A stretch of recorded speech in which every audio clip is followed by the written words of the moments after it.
With the prospect of the summit between North Korea and the US under a cloud, President Donald Trump veered away from the idea of applying the Libyan model in denuclearizing North Korea, contradicting recent comments made by his national security advisor, John Bolton. Trump even said that the US is not considering a regime change and that Kim Jong-un would continue to run his country if he gave up his nuclear weapons. Lee Seung-jae with this report.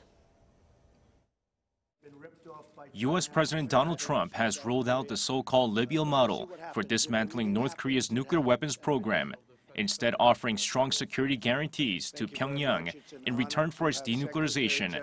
He pledged that the U.S. would grant the North such a guarantee if a satisfactory deal is struck. The model, if you look at that model with Gaddafi, that was a total decimation. We went in there to beat him. Now, that model would take place if we don't make a deal, most likely. But if we make a deal, I think Kim Jong-un is going to be very, very happy.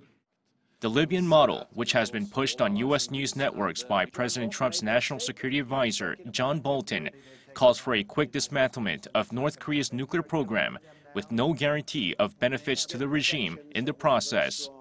Pushing back against Bolton's remarks, Trump insisted protection for Kim and his regime would be very strong if the regime fully denuclearizes. We're willing to do a lot, and he's willing to, I think, do a lot also. And I think we'll actually have a good relationship, assuming we have the meeting and assuming something comes of it. And he'll get protections that will be very strong. With all signs pointing to Bolton's mentioning of the Libya model being the reason behind North Korea's recent 180-degree turn, the White House has been stressing that's not the model they're incorporating, saying instead a President Trump model will be used.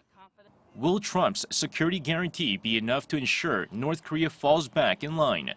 With the North Korea-U.S. summit set for June 12th in Singapore, the U.S. and South Korea certainly hope it will be. Lee Seung-jae, Arirang News.